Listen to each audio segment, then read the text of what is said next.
Well, good afternoon. The eye of Hurricane Idalia has left the state of Florida. The state is still being impacted by the storm's bands, and we're seeing that particularly in the northern part of the state. So far, there have been 262,000 accounts that had lost power have been restored, and there are more than 250,000 accounts that are currently out of power and in need of restoration. As you'd imagine, the counties that have the highest percentage of power outages are the counties that were in the main pathway of the storm. Counties like Dixie, Levy, Taylor, Suwannee, Madison, Jefferson, and Columbia. Utility workers are actively working to restore power in all affected areas, and they have started doing that as soon as it was safe to do so. So those restoration efforts are ongoing.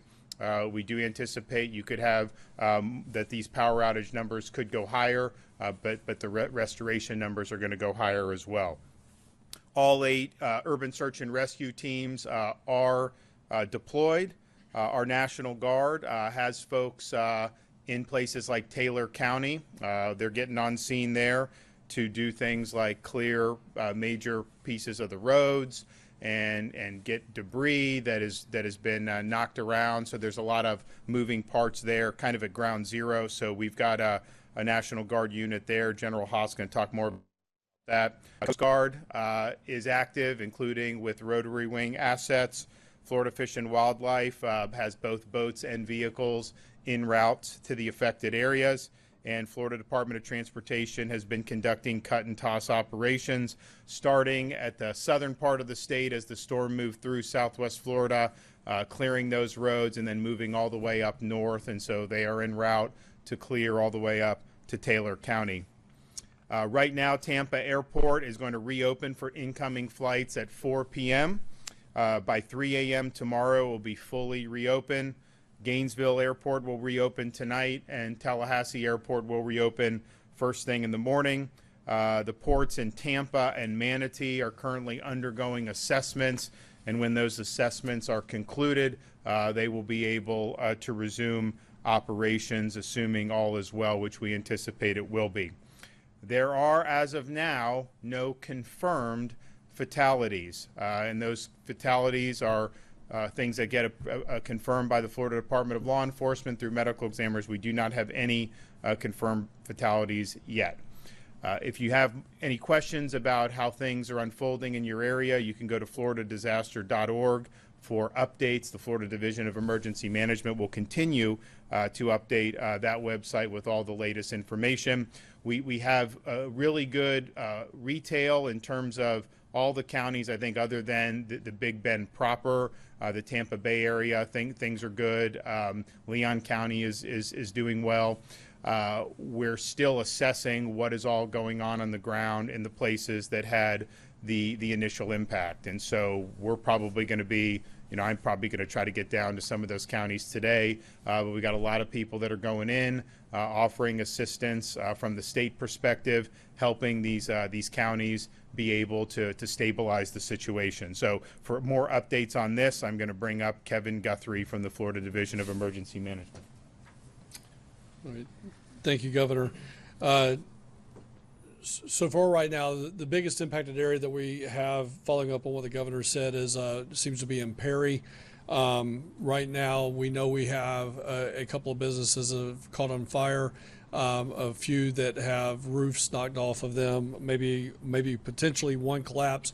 We're getting some conflicting information on that. But we do have crews that are there working hand in hand with Taylor County Sheriff's Office and Taylor County Fire Rescue. So that's going on. Madison County is another county that has been impacted.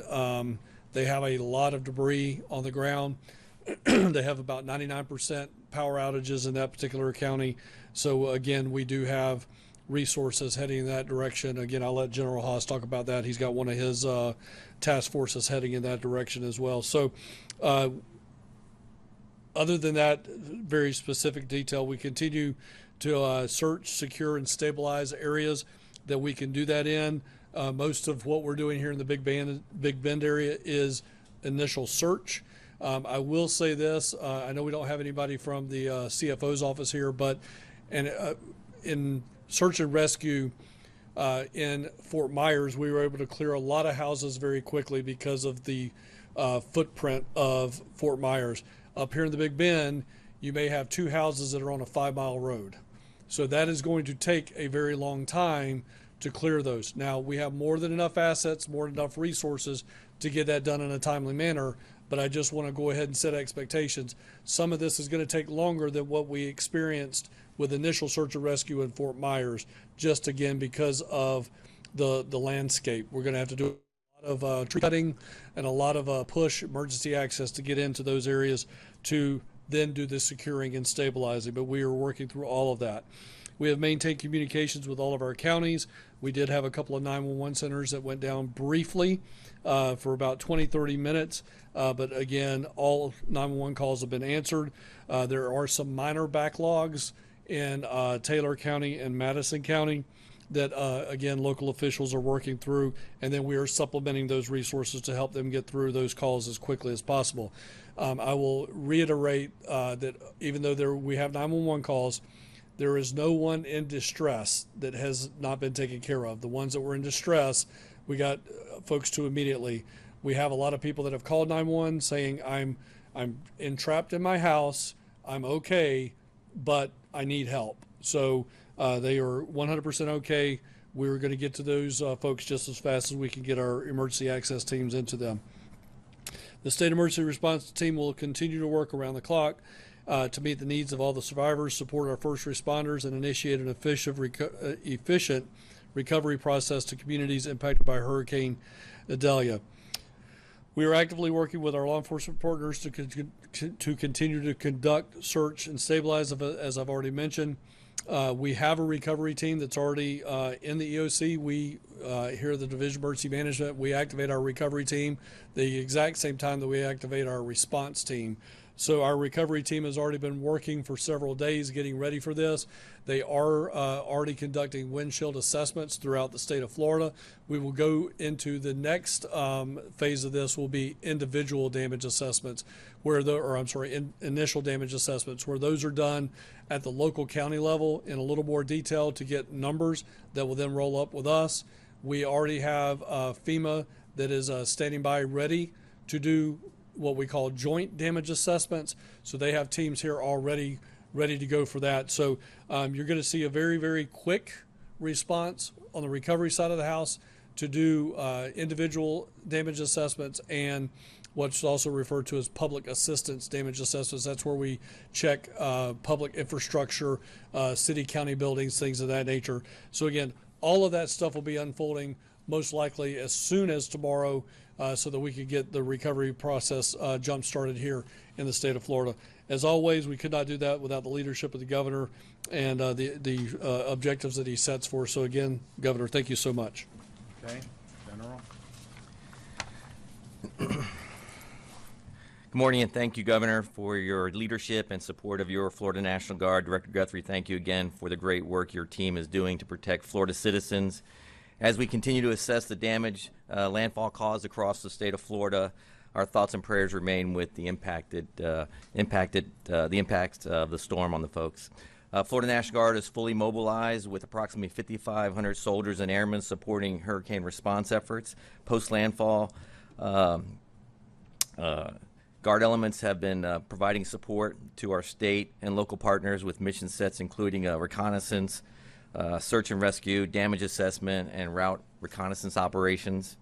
Our 53rd Infantry Brigade Combat Team is heavily engaged in Florida's western coastal counties, primarily conducting ground search and rescue and route clearance operations. In fact, Florida Guardsmen are conducting high water vehicle rescues in Hernando and Taylor counties. Likewise, our 164th ADA Brigade is conducting similar missions throughout our central and northeast counties. We maintain additional immediate response forces available to rapidly reinforce our presence and capabilities in areas with greatest need, like Taylor County. We are embedded with each of our impacted county emergency operations centers and remain ready to provide support as requested. As briefed earlier, the Florida National Guard currently has 2,400 vehicles, including high water and high mobility vehicles, 14 rotary wing aircraft conducting planned urban search and rescue operations this afternoon, and 23 small watercraft on hand to support riverine operations as needed. Additionally, Florida is receiving assistance from other state National Guards. We're expecting 2 truck companies, one from South Carolina and the other from Tennessee. And we're also preparing to receive 3 UH-60 helicopters from Kentucky. At the same time, Maryland, Tennessee, and Colorado are standing by in case we need additional air assets.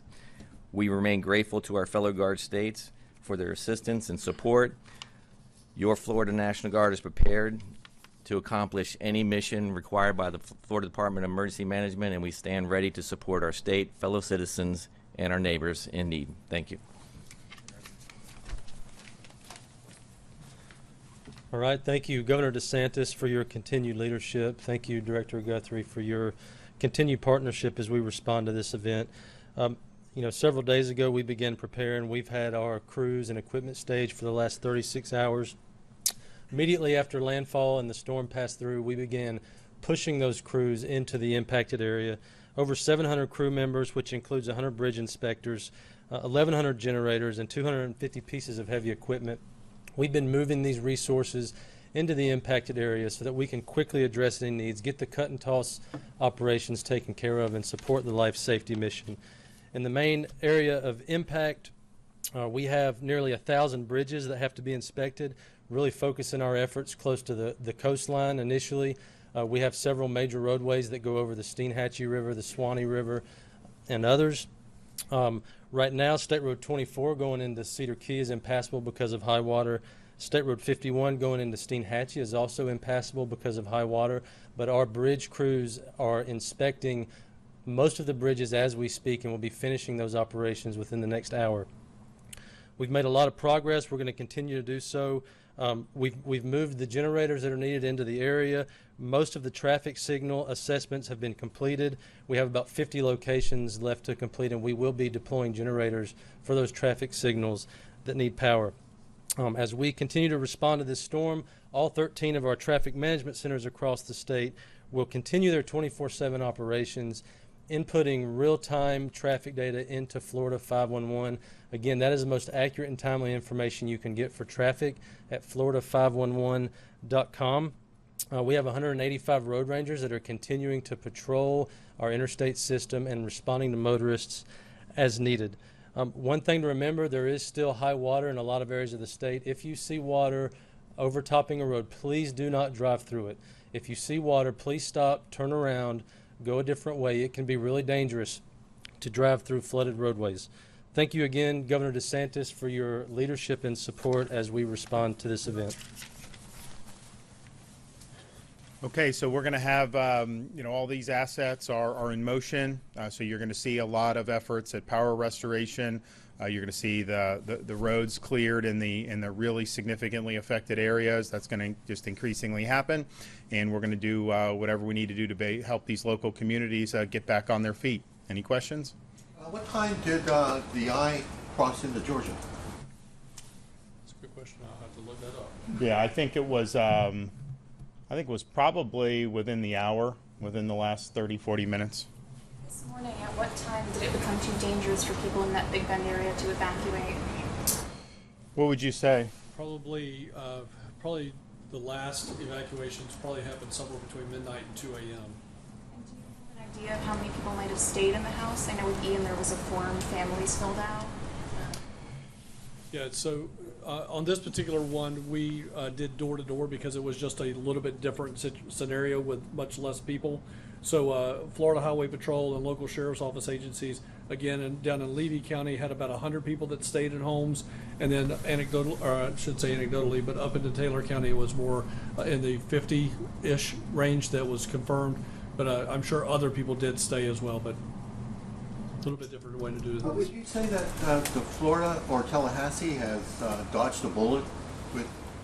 Well, I think if you look, if we were sitting here last night, we had a track that was bringing the I maybe into Leon County, and then they shifted that this morning. And so I would say Leon, this was from where we were when it was going there. this is the shift Leon wanted for sure. I mean, you go out there. I mean, I've been out.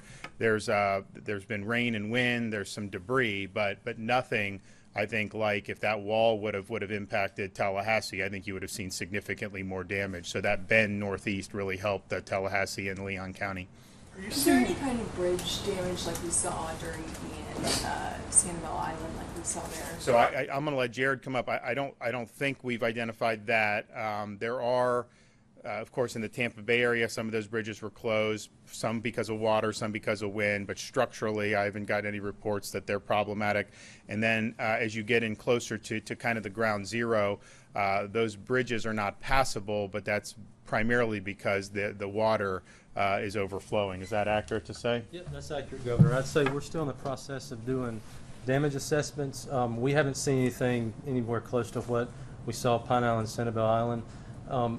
For the locations where there's still high water, we have to wait till the water recedes to really find out what's going on there. But we have not seen any major damage yet. Are you seeing any significant river flooding inland, whether it be the Swanee or I guess it could even go over the St. John's if there's enough rain over there? I'm sure we are. Yeah, so short answer is we're starting to see some reaction. All of this rain is going to have to drain into those basins. So usually what happens in these incidents is we don't see the actual river action for 24, 48, sometimes as much as 72 hours after the fact. The St. Johns River is a very, very slow responding river.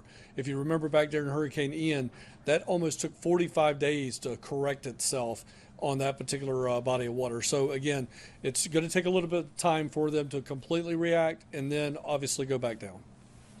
And I will say, I mean, the one thing of this, the storm moved a little bit faster than some of the other ones have moved. I mean, some of these things will just dump water and they go, so slow. This one moved a little bit faster, which is, at least when you're talking about the flooding, is a little bit better than when they're slow. Is speed the reason that what does it look like for recovery for some of these counties that were hit particularly hard, like Taylor and Sewanee? I know that Calhoun County was still a mess 4 months, 5 months after Michael. Well, we're in the process of doing those, of course, stabilize, rescue, recovery, whatever needs to be done right off the bat, power, save lives, all that. That's without saying. But then there will be damage assessments to see what all we're looking at in terms of damages in each of these counties. There is going to be debris, of course. That's going to be something that's going to need to be done.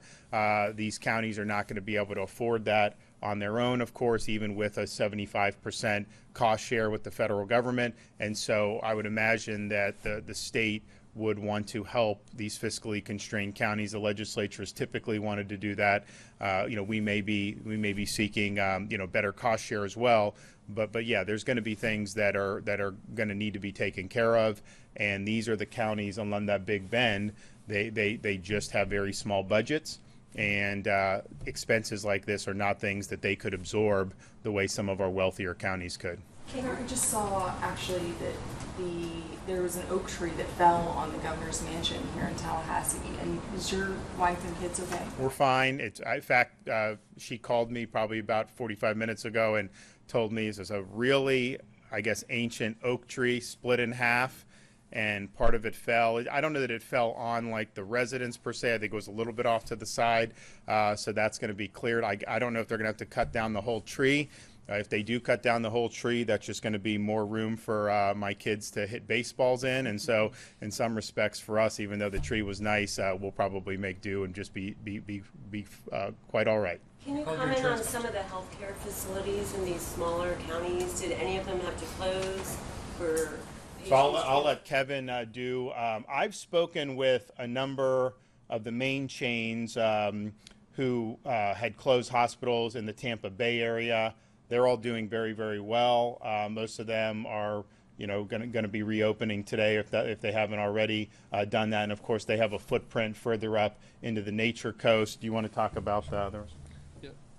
So we did have a couple of assisted living facilities and nursing homes that did have to do some evacuations, but they did that as a part of the evacuations that we called for 2 days ago.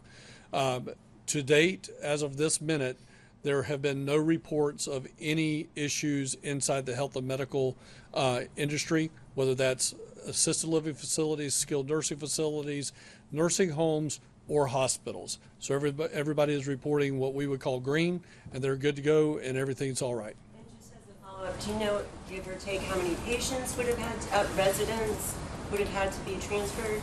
Yeah, I don't have those numbers right here. We could get with the Agency for Healthcare Administration, Secretary Weta, or even Secretary Latipo and figure out what those numbers actually were.